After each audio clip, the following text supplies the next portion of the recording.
The effects of light pollution reach into the darkest corners of the continent. But across the wilderness lands of our northern border region, there are good things happening under the night sky.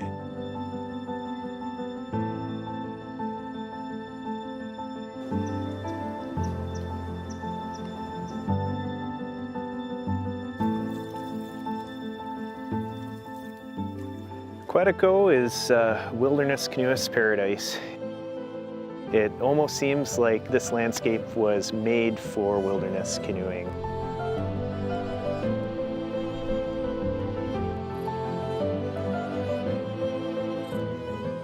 So the Boundary Waters Canoe Area Wilderness, we have rivers. You can travel big water on huge lakes. You can travel on small lakes, or as we say, puddle jump. There's just a lot of opportunities.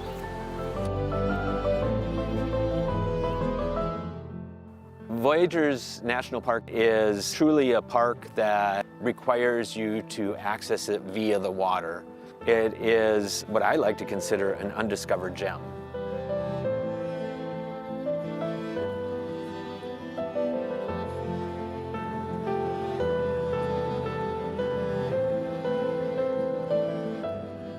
Northeastern Minnesota and northwestern Ontario is known as a geotourism destination called the Heart of the Continent.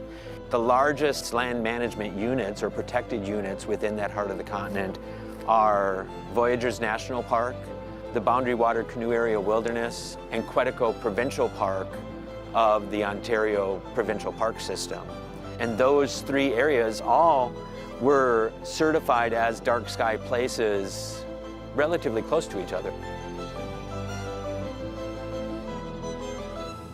The Boundary Waters was one of the first sanctuaries worldwide, but definitely the first designated wilderness certification in the Forest Service. So we get so many calls now by a lot of other public lands asking us about what our protocols are as far as, how we did our proposal, how we do our measurements, how we made it happen. So that's really great news.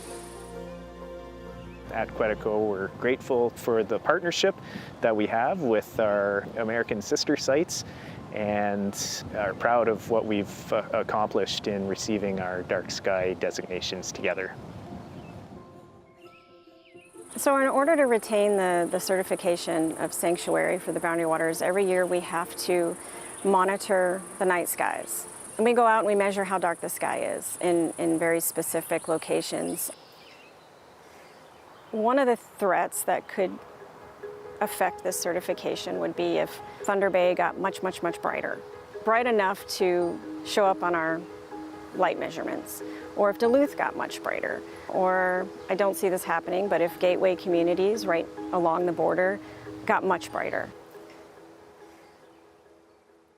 The gateway communities are primarily resort communities. Their visitors are coming here to experience the park.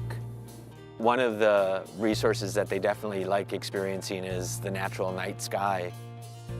Gateway communities and the resorts can use that as part of their messaging to new visitors. And we've actually seen a bump from the time that we were certified to now of visitors that are coming here specifically to experience the undisturbed dark sky that this area provides. Such a big piece of being on a backcountry canoe trip is being able to go to the edge of your campsite at night, look up and appreciate the millions and billions of stars in the sky. You see these two stars here? As part of the Dark Sky Park certification, you commit to educate the public about natural dark skies. You guys see that bright star down there? That plane's flying right by it. That star is Altair.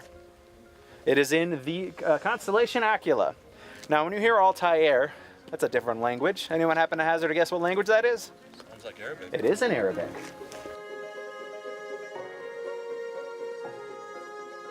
One of the biggest benefits of this certification of sanctuary for the Boundary Waters is just an awareness. From awareness on how you conduct your own lights inside the Boundary Waters, whether it's maybe not needing a really bright camp lantern, but also awareness to where you live and maybe how the lights in your neighborhood or the lights on your house and how that might impact your ability to see the night sky just from your own yard.